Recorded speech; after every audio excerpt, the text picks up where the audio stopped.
स्वागत है आपका फोकस पॉइंट की फिजिक्स क्लास में। मैं दीपू सर। आज मैं आपको वैद्युत द्विध्रुव और उसके व्यंजक को समझाऊंगा बेटा।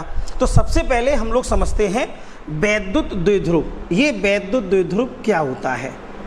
वैद्युत द्विध्रुव इंग्लिश में इसको इलेक्ट्रिक डाइपोल कहते हैं। क्या कहते हैं बेटा? इलेक्ट्रिक डाइपोल कहते हैं। अगर वैद्युत शब्द है तो आवेश जरूर होगा। द्वि मीन्स दो, तो इसमें बेटा क्या हो गया? इसमें दो आवेश हो गए हमारे। एक आवेश हमने ये मान लिया और एक आवेश ये मान लिया, लेकिन इसमें एक माइनस होता है और एक प्लस होता है। कहने का मतलब ये है इसमें विपरीत प्रकार के दो बिंदु आवेश होते हैं, लेकिन परिमाण में बराबर होते हैं। और कैसे स्थित होते हैं बेटा? एक अल्प दूरी पर स्थित होते हैं। ये कौन सी दूरी बन गई बेटा? ये हमारी बन गई अल्प दूरी। क्या बन गई बेटा? अल्प दूरी। और इस अल्प दूरी को 2L से प्रदर्शित करते हैं। तो आपने देखा बेटा ये एक निकाय बन गया। क्या बन गया? एक निकाय बन गया।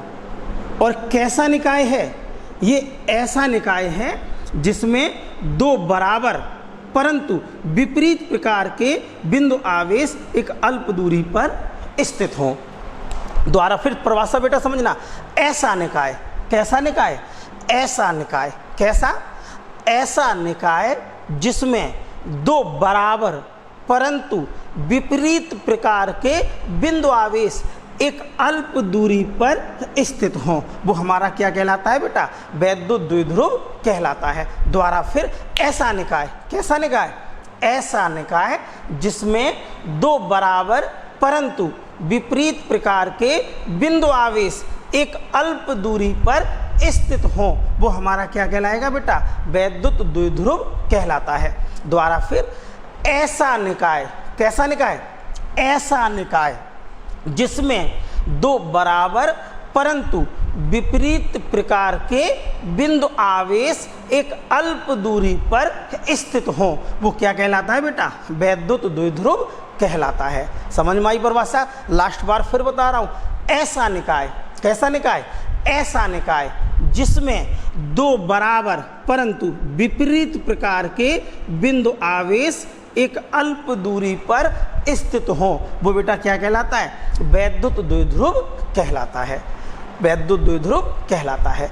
इसके बेटा जो उदाहरण हैं वो उदाहरण होते हैं H2O, HCl, HBr और CH4। ये वैद्युत द्विध्रुव के उदाहरण है बेटा, ध्यान रखना। अब इसी क्रम में बेटा हम लोग आगे बढ़ते हैं। वैद्युत द्विध्रुव आघूर्ण, जो अच्छी परिभाषा है बेटा, इंपोर्टेंट भी है। वैद्युत द्विध्रुव आघूर्ण इसे समझते हैं, बहुत सिंपल परिभाषा है बेटा। वैद्युत द्विध्रुव आघूर्ण देखिए बेटा, तो हेडिंग हम लोग फिर डालेंगे वैद्युत द्विध्रुव आघूर्ण। वैद्युत द्विध्रुव आघूर्ण। ध्यान रखना बेटा ये एक सदिश राशि है। कैसी राशि है? सदिश राशि है, ध्यान रखना। ठीक, क्योंकि आघूर्ण शब्द आया है। केवल जड़त्व आघूर्ण एक जनरली ऐसी राशि है जो अदिश होती है। वैसे अधिकांश ये देखा जाता है जिसके पीछे आघूर्ण शब्द लगा हो वो सदिश राशि कहलाती है। तो वैद्युत द्विध्रुव आघूर्ण कैसी राशि बेटा? सदिश राशि है। और इसको P से प्रदर्शित करते हैं। इलेक्ट्रिक डाइपोल मूवमेंट बोलते हैं। तो P से प्रदर्शित किया, सूत्र हो गया बेटा Q × 2L। और 2L बेटा हमारी क्या है? 2L है अल्प दूरी। क्या चीज़ है बेटा? अल्प दूरी। Q क्या है बेटा? आवेश। लेकिन वैद्युत द्विध्रुव में कितने आवेश होते थे? दो आवेश होते थे, एक माइनस और एक प्लस। लेकिन ये तो आवेश प्लस का है। इसका मतलब क्या हुआ? ये आवेश का परिमाण है। क्या है बेटा? दोनों आवेशों में से किसी एक आवेश का परिमाण, किसी एक आवेश का परिमाण है। ध्यान रखना बेटा, क्योंकि वैद्युत द्विध्रुव में दो आवेश होते हैं, एक माइनस एक प्लस। ध्यान रखना, जो आपको सबसे खूबसूरत आवेश लगे, जो सबसे सुंदर आवेश लगे, वो आवेश ले लो। उसका क्या निकाल दो, परमाण निकाल दो। अगर माइनस क्यू लिया है तो उसका परमाण क्यू होगा, और प्लस क्यू लिया है तो भी परमाण क्यू होगा। तो क्यू हमारा क्या है बेटा, वैद्युत द्विध्रुव के दोनों आवेशों में से किसी एक आवेश का परमाण। क्यू क्या चीज है बेटा, वैद्युत द्विध्रुव के किसी एक आवेश का परमाण है। क्यू क्या चीज है बेटा, वैद्युत द्विध्रुव के किसी एक आवेश का परमाण। क्यू क्या चीज है, वैद्युत द्विध्रुव के किसी एक आवेश का परमाण तथा उनके बीच अल्प दूरी के गुणनफल को वैद्युत द्विध्रुव आघूर्ण कहते हैं। द्वारा फिर वैद्युत द्विध्रुव के किसी एक आवेश का परमाण तथा उनके बीच अल्प दूरी के गुणनफल को क्या कहते हैं बेटा, वैद्युत द्विध्रुव आघूर्ण कहते हैं। द्वारा फिर वैद्युत द्विध्रुव के किसी एक आवेश का परमाण तथा उनके बीच अल्प दूरी के गुणनफल को वैद्युत द्विध्रुव आघूर्ण कहते हैं। यह एक सदिश राशि है और इसे P से प्रदर्शित करते हैं। किससे करते हैं बेटा, P से प्रदर्शित करते हैं। तो देखो अब इसका हम सूत्र, मात्रक और विमा इसके बारे में डिस्कस करेंगे बेटा। तो अभी अभी मैंने बताया वैद्युत द्विध्रुव जो होता है उसे P से करते हैं और सूत्र आता है बेटा Q × 2L। ये तो हमारा सूत्र फॉर्मूला हो गया वैद्युत द्विध्रुव आघूर्ण का। अब इसका मात्रक देखते हैं बेटा। इसका मात्रक Q आवेश, और आवेश का मात्रक क्या होता है बेटा, कूलाम। गुणा लगाएंगे बीच में। 2L क्या चीज़ है, 2L अल्प दूरी है बेटा। क्या चीज़ है, अल्प दूरी है। और अल्प दूरी और दूरी का मात्रक क्या होता है बेटा, मीटर। कूलाम गुणा मीटर वैद्युत द्विध्रुव आघूर्ण का मात्रक आ गया बेटा। विमा, विमा बहुत सरल है बेटा। आवेश की विमा मैंने बताई थी आपको 80। आवेश की विमा क्या होती है, 80। 2L क्या है बेटा, दूरी, और दूरी विमा क्या होती है, L। तो विमा निकल गई 80L। आप इसे अटल भी पढ़ सकते हैं या लता भी पढ़ सकते हैं, या हम क्या लिख सकते हैं बेटा, इसको ऐसे भी लिख सकते हैं LTA, लता। जैसे आप याद रख पाए वैसे। इसकी विमा अक्सर 1 नंबर या बहुविकल्पी में पूछ ली जाती है, ध्यान रखना बेटा। तो परिभाषा बेटा क्या रही, वैद्युत द्विध्रुव के किसी एक आवेश का परमाण तथा उनके बीच अल्प दूरी के गुणनफल को क्या कहते हैं बेटा, वैद्युत द्विध्रुव आघूर्ण कहते हैं। यह एक सदिश राशि है और इसे P से प्रदर्शित करते हैं, ध्यान रखना। इसका मात्रक कूलाम × मीटर होता है। आवेश 80, 2L हमारी अल्प दूरी है। अल्प दूरी की जो विमा होती है वो L कहलाती है, अटल, या ऐसे हम लता भी लिख सकते हैं। ये बेटा वैद्युत द्विध्रुव आघूर्ण की परिभाषा हमारी होगी। अब इसी क्रम में हम लोग आगे बढ़ते हैं। अब डेरिवेशन देखते हैं बेटा। इस पर आधारित 3 डेरिवेशन है हमारी। कितने डेरिवेशन है बेटा, 3 डेरिवेशन है। तो पहला डेरिवेशन मैं करवा रहा हूँ वैद्युत द्विध्रुव की, ध्यान से बेटा सुनना, अच्छा डेरिवेशन है। वैद्युत द्विध्रुव की अक्षीय ब्रैकेट में अनुदैर्ध्य, ब्रैकेट में अनुदैर्ध्य स्थिति में वैद्युत क्षेत्र की तीव्रता, वैद्युत क्षेत्र की तीव्रता के लिए, वैद्युत क्षेत्र की तीव्रता के लिए व्यंजक की स्थापना, वैद्युत क्षेत्र की तीव्रता के लिए व्यंजक की स्थापना। ये डेरिवेशन बेटा बहुत इंपॉर्टेंट है और अच्छा है, समझ में अच्छी तरह से आएगा। वैद्युत द्विध्रुव की अक्षीय अथवा अनुदैर्ध्य स्थिति में वैद्युत क्षेत्र की तीव्रता के लिए व्यंजक की स्थापना। तो सबसे पहले हम वैद्युत द्विध्रुव की अक्षीय या अनुदैर्ध्य स्थिति को समझते हैं। जैसे ये हमारा वैद्युत द्विध्रुव है, हमने माना AB एक वैद्युत द्विध्रुव है और द्विध्रुव है तो माइनस क्यू और प्लस क्यू आवेशों से मिलकर बना होगा। ध्यान रखना, अगर वैद्युत द्विध्रुव है तो एक सिरे पर माइनस क्यू होगा और दूसरे सिरे पर प्लस क्यू होगा। और बीच की दूरी कितनी होती है बेटा? 2L होती है। इसका मध्य बिंदु कितना मानते हैं? O मान लेते हैं। O हमारा क्या हो गया बेटा? O हमारा हो गया मध्य बिंदु। अभी केवल मैं समझा रहा हूँ बेटा, मध्य बिंदु हो गया तो O मध्य बिंदु है तो L दूरी हमारी इधर बच गई और L दूरी इधर बच गई। 2L आधा आधा हो गया तो L और L। कौन सी स्थिति है बेटा? अक्षीय स्थिति है। अक्षीय स्थिति, अक्ष के अनुदिश, अर्थात एक ऐसी रेखा होगी जो रेखा बेटा क्या होगी? ऐसे करके जाएगी। अर्थात ये रेखा जो जा रही है आप देख सकते हैं, ये वैद्युत द्विध्रुव के अक्ष से होकर जा रही है। किससे होकर जा रही है बेटा? अक्ष से होकर जा रही है। इसलिए इस रेखा का क्या नाम दिया गया बेटा? इस रेखा का नाम अक्षीय रेखा दिया गया है। क्या दिया गया बेटा? अक्षीय रेखा। इस रेखा का नाम बेटा क्या दिया है? अक्षीय रेखा दिया गया है। इसके अलावा कोई दूसरी रेखा अक्षीय रेखा नहीं होगी। अब ध्यान देना बेटा, ये वैद्युत द्विध्रुव हो गया और ये इसकी अक्षीय रेखा हो गई। तो प्रश्न ये कह रहा है कि अब एक ऐसा बिंदु है जहां पर हमें क्या ज्ञात करना है बेटा? वैद्युत क्षेत्र की तीव्रता ज्ञात करनी है। तो बड़ा सिंपल है बेटा। अब इसको देखो बनाते तरीके से डायग्राम बनाते हैं, इसका समझ तो लिया ही सबने। अक्षीय रेखा क्या होती है? अक्ष के अनुदिश रेखा अक्षीय रेखा कहलाती है। तो देखो बेटा, यहाँ पर हमने माना, जो मैं बोल रहा हूँ वही मैं थ्योरी में दिखाऊंगा बेटा। माना AB एक वैद्युत द्विध्रुव है जो माइनस क्यू तथा प्लस क्यू आवेशों से मिलकर बना है। मध्य बिंदु O है और बीच की दूरी 2L है। भाई L और L 2L हो गया। द्वारा फिर AB एक वैद्युत द्विध्रुव है जो माइनस क्यू तथा प्लस क्यू आवेशों से मिलकर बना है।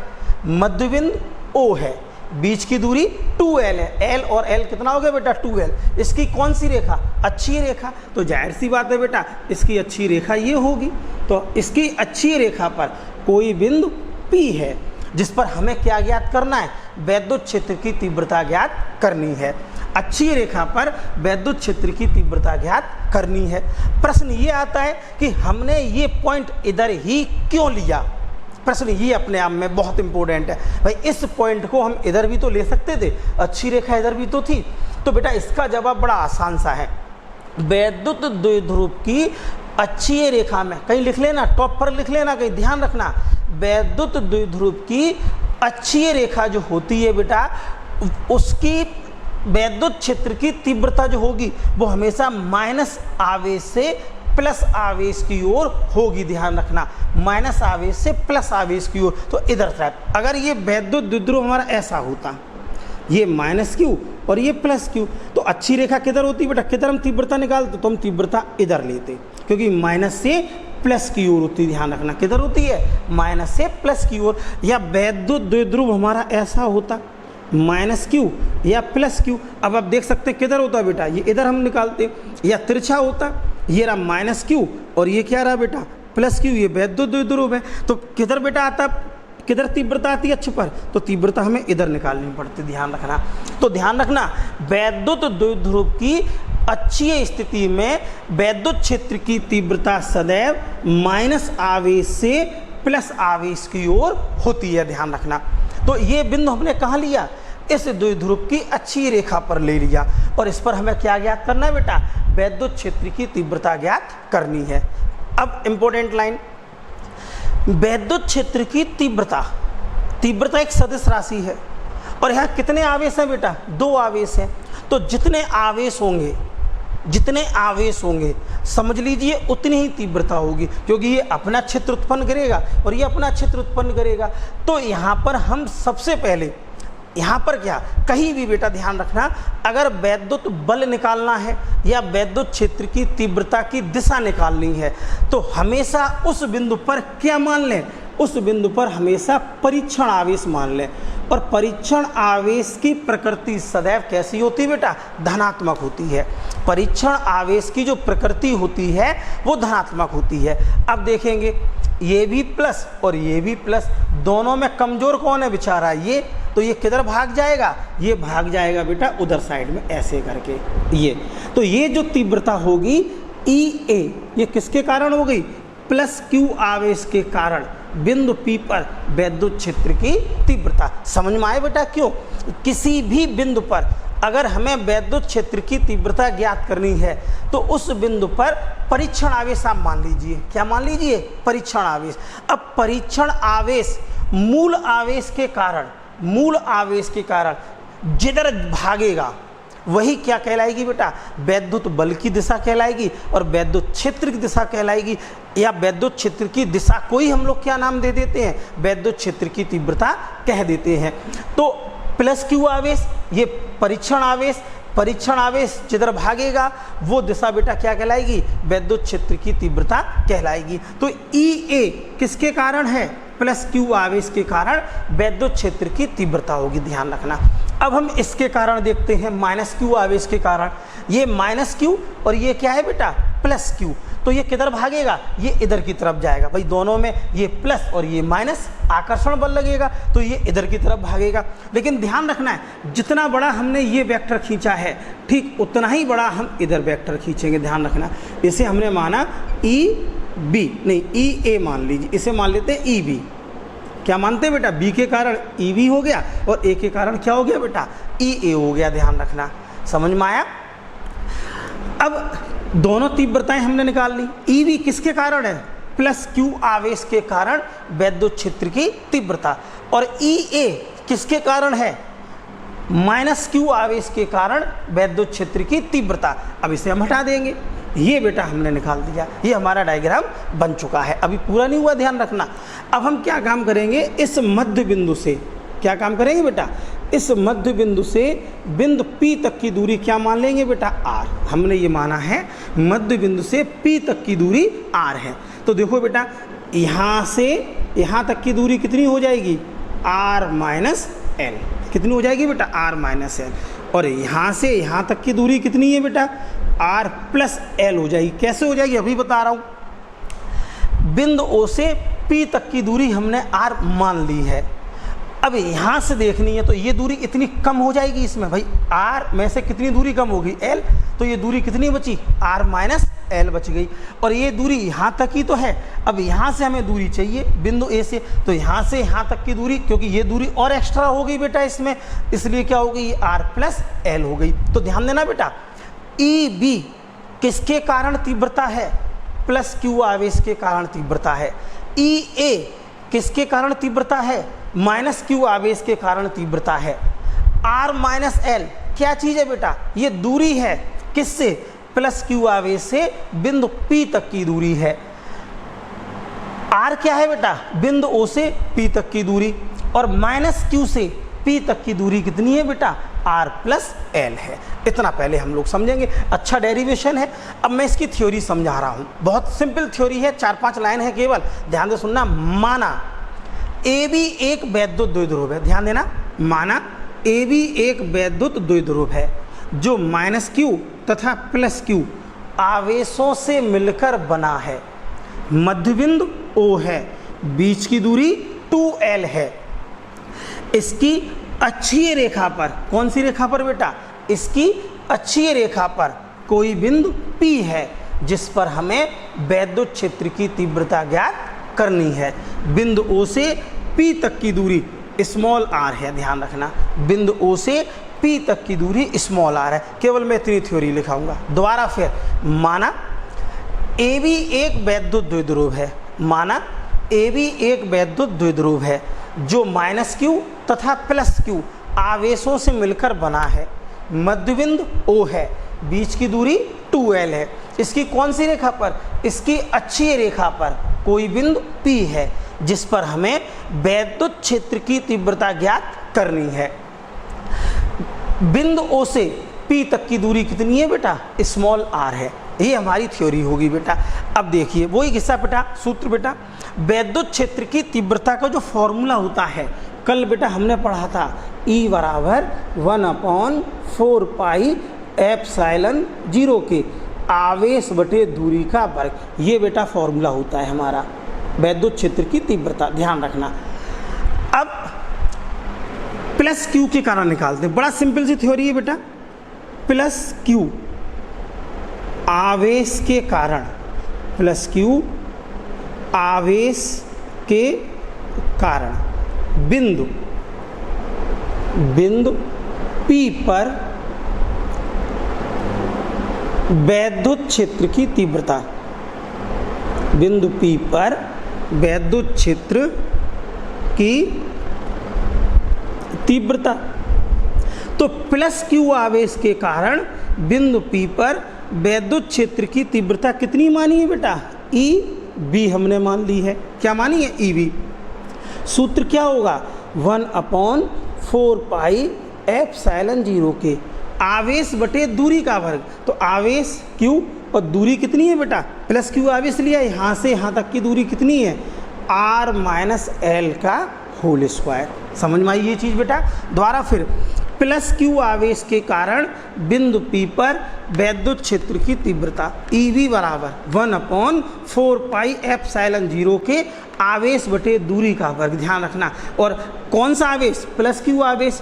तो इससे ही हम दूरी लेंगे बेटा। कहाँ तक की दूरी? जहाँ पर हमें तीव्रता ज्ञात करनी है। तो यहाँ से यहाँ तक की दूरी कितनी है? R minus L।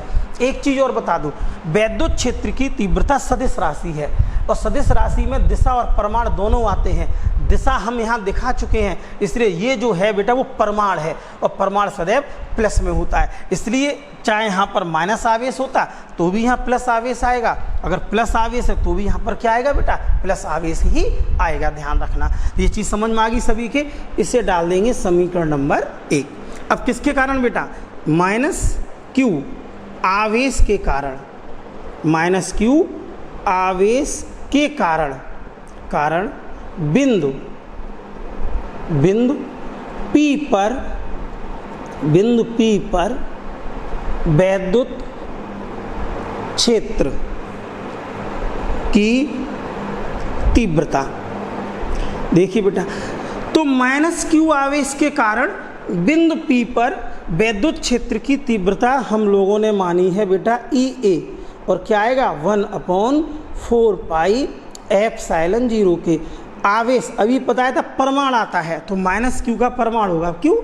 और दूरी कितनी है बेटा? यहाँ से यहाँ तक की R प्लस L का whole square, R plus L का होल स्क्वायर। समीकरण नंबर 2। ये 2 समीकरण हमारे यहाँ पर प्राप्त हो गए। अब बेटा हम क्या काम करेंगे? बिंदु P पर परिणामी तीव्रता निकालेंगे। एक उम्मीद करता हूँ समझ में आ गया होगा। ठीक, तो देखो बेटा, बिंदु P पर ध्यान देना, बिंदु P पर परिणामी तीव्रता। अब केवल बेटा इसे अच्छी तरह से समझना है, परिणामी तीव्रता। अब आप देख रहे हैं बेटा, बिंदु P पर 2 वेक्टर हैं, लेकिन दोनों ही कैसे हैं? विपरीत है। कोई वस्तु है, एक बल इस पर इधर लग रहा है और दूसरा इधर लग रहा है, विपरीत बल लग रहा है। तो परिणामी क्या होगा बेटा? एग्जाम्पल दिमाग लगाना। ये हमने एक पिंड ले लिया, एक बच्चा इसे 7 न्यूटन के बल से इधर खींच रहा है और दूसरा बच्चा 5 न्यूटन के बल से इधर खींच रहा है। तो ये वस्तु किधर चली जाएगी बेटा? ये इधर चली जाएगी। और कितने बल से जाएगी? मात्र 2 न्यूटन के जाएगी, क्योंकि 7 से इधर खींच रहा था और ये इधर खींच रहा था। तो दोनों विपरीत हो गए और विपरीत का परिणामी कितना निकला? 2, वो भी घटा के निकला।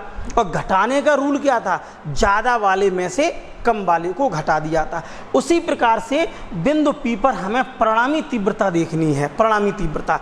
लेकिन दोनों वेक्टर विपरीत हैं, EV और ये विपरीत दिशा में है, तो इनका जो अंतर आएगा वो परिणामी तीव्रता होगी। और अंतर कैसे निकालेंगे हम? बड़े वाले में से छोटे वाले को माइनस करके। तो सबसे पहले बेटा हमें ये देखना है कि ये बड़ा है या ये बड़ा है, इन दोनों में कौन बड़ा है। तो ध्यान रखना बेटा, मैं बहुत आसान सा तरीका बता रहा हूँ। आपसे कहा जाए 1/2 और 1/4 दोनों में कौन बड़ा है, तो आप कहोगे निस्संदेह ये बड़ा है। और ये कैसा हो जाएगा बेटा? ये बड़ा है और ये छोटा है। कैसे? ध्यान देना, समझ में आ जाएगा।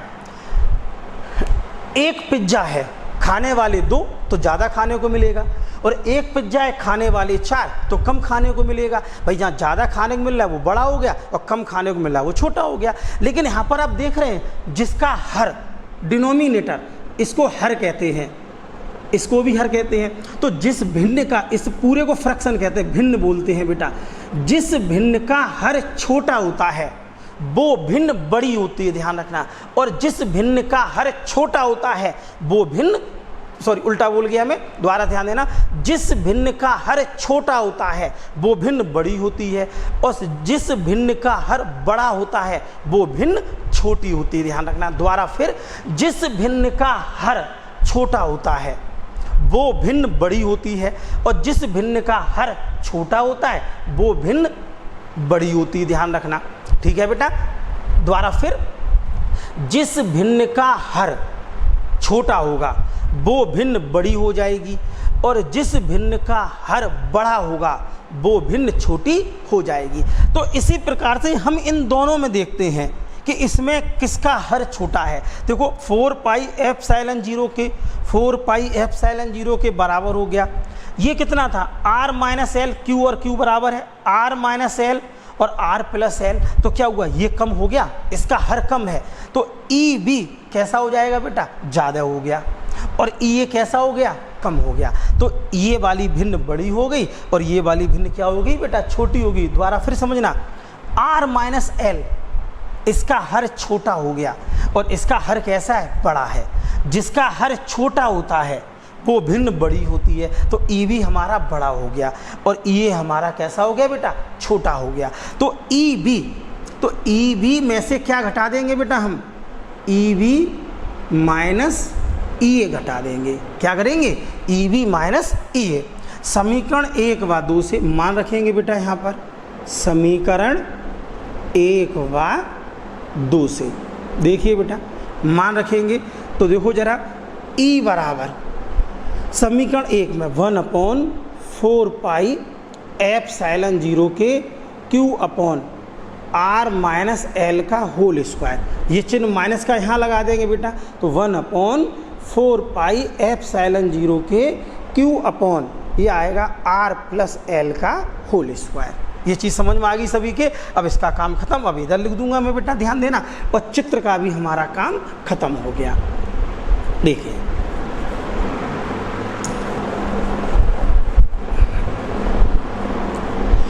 अब इसमें बेटा कॉमन निकाल लेंगे हम। देखिए कॉमन कितना आएगा, ध्यान देना, कॉमन आएगा q अपॉन 4 पाई एप्सिलॉन 0। अब तो सिंपल कैलकुलेशन है बेटा, ये आ गया 1/r माइनस एल का होल स्क्वायर, चिन्ह लगा दिया माइनस का, तो 1/r प्लस एल का होल स्क्वायर, ये बेटा आ गया।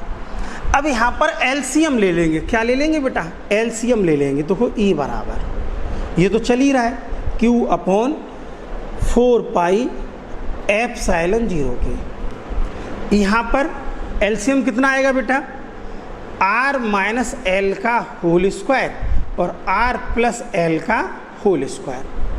यहाँ पर कितना आएगा बेटा, r प्लस एल का होल स्क्वायर, माइनस चिन्ह लगेगा, और ये आएगा बेटा r माइनस एल का होल स्क्वायर, ये बेटा आ जाएगा। जैसे हम लिख सकते हैं एक्स स्क्वायर और वाई स्क्वायर, इसको क्या लिख सकते हैं, एक्स वाई का होल स्क्वायर। ऐसे ही बेटा हम इसे लिखेंगे, ध्यान देना। मैं इसे थोड़ा सा नीचे लिख देता हूँ तो आपको समझने में आसानी होगी, ध्यान देना। देखिए इसको जैसे हम लिख सकते हैं बेटा, एक्स स्क्वायर और वाई स्क्वायर, दोनों पे स्क्वायर था, इसको हम क्या लिख सकते हैं, एक्स वाई को ब्रैकेट में बंद किया और एक सिंगल स्क्वायर लगा दिया मैथ के रूल से। ऐसे बेटा हम इसको करेंगे, ध्यान देना, इतना। तो q अपॉन 4 पाई एप्सिलॉन 0 के। देखिए बेटा ब्रैकेट खोलेंगे यहाँ पर, ब्रैकेट a प्लस बी का होल स्क्वायर, तो ध्यान देना a square plus B square plus 2ab, चिन्ह कौन सा है, माइनस का, a square plus B square minus का 2ab। इसको ऐसे लिखेंगे तो ध्यान देना बेटा, r माइनस एल एक्स की जगह और y की जगह कितना, r प्लस एल, और ऊपर क्या लग जाएगा बेटा, होल स्क्वायर। ये चीज़ समझ में आ गई बेटा सभी के? बहुत आसान है, बिल्कुल आसान, आप देख सकते हैं बहुत आसान है। तो ध्यान देना बेटा, a प्लस बी का होल स्क्वायर, तो a square plus B square plus 2ab, minus चिन्ह ये वाला आ गया। a माइनस बी का होल स्क्वायर, तो a square plus B square minus 2ab। अब क्या काम कर रहे हैं बेटा, E बराबर q अपॉन 4 पाई एप्सिलॉन 0 के। ध्यान देना बेटा, माइनस से खोल देंगे, a square plus B square plus 2rl, minus खोलेंगे तो minus R square minus L square, minus minus plus 2rl, a minus B और a प्लस बी, तो हो गया a square minus B square और ऊपर क्या लगा हुआ, होल स्क्वायर। इससे ये कट गया बेटा। अब क्या बचा, केवल E बराबर q अपॉन 4 पाई एप्सिलॉन 0 के। 2rl और 2rl, मज़ेदार बात, 4rl हो गया और नीचे जैसा है इसे बेटा वैसा ही हमने लिख दिया, हमने कुछ चेंज नहीं किया। अब देखो बेटा, बस खत्म होने वाला डेरिवेशन। कितना सिंपल डेरिवेशन है बेटा, उम्मीद करता हूँ समझ में आया। और नोट्स इसके हमेशा की तरह PDF फाइल के माध्यम से आप तक पहुँच जाएंगे। अब देखो बेटा, इसको सजा के लिखे दे रहे हैं, फैशन में लिखे दे रहे हैं बेटा इसको, तो 1/4 पाई एप्सिलॉन 0 के। इस 4 को लिख देंगे 2 गुणा 2 QL और गुणा R। आप देख सकते हैं 2 दूनी 4, Q भी आ गया और L ये वाला, R हमने लास्ट में लिख दिया। ये कितना है बेटा, R square minus L square का होल स्क्वायर। अब आप अच्छी तरह जानते हैं बट, लेकिन जो R है वो बहुत बड़ा है, किसकी तुलना में, L की तुलना में, तो अतः L को छोड़ देंगे हम। अतः L को क्या कर दे बेटा, अतः L को छोड़ने पर L को छोड़ देंगे हम बेटा। ध्यान रखना, कैसे ध्यान देना, जो R है वो दूरी है और L क्या है बेटा, अल्प दूरी। वैसे वैद्युत द्विध्रुव की दूरी कितनी होती है, 2L, अल्प, उसमें से भी आधी और अल्प। तो ऐसी भौतिक राशियां जो बहुत अल्प होती हैं वो जोड़ने या घटाने में, बहुत ज़्यादा राशियों के साथ अगर जोड़ें या घटाएं कोई फर्क नहीं पड़ेगा। एग्जाम्पल, आपकी जेब में 1 लाख रुपए हो और साथ में 1 रुपया और पड़ा हो, तो किसकी वैल्यू ज़्यादा होगी, 1 लाख की। अगर 1 रुपया आपका खो जाए, गिर जाए या पड़ा रहे, कोई फर्क नहीं पड़ेगा। तो यहाँ पर जो L है वो जस्ट लाइक 1 रुपया और R क्या चीज़ है, 1 लाख रुपया। तो ये L जोड़ने या घटाने में ही केवल छोड़ेंगे, गुणा या भाग वाली संख्या में नहीं छूटेगा। तो देखो बेटा, तो L को छोड़ दिया, तो यहाँ बेटा आ गया E बराबर 1/4 पाई एप्सिलॉन 0 के। देखो 2 और 2QL, Q इंटू 2L, अभी हम लोगों ने पढ़ा था P R, और यहाँ पर केवल ये आएगा R स्क्वायर, क्योंकि L को छोड़ ही दिया तो R स्क्वायर बचेगा, ऊपर कितना था, स्क्वायर। तो देखो बेटा, E बराबर 1/4 पाई एप्सिलॉन 0 के 2PR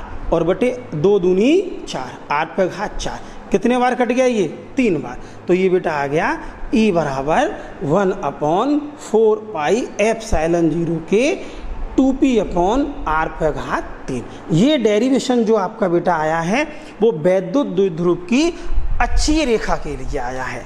आई बात समझ में, सिंपल सा डेरिवेशन था। उम्मीद करते हैं आपको समझ में आया होगा। नोट्स हमेशा की तरह आपको PDF फाइल के माध्यम से प्राप्त हो जाएंगे। धन्यवाद।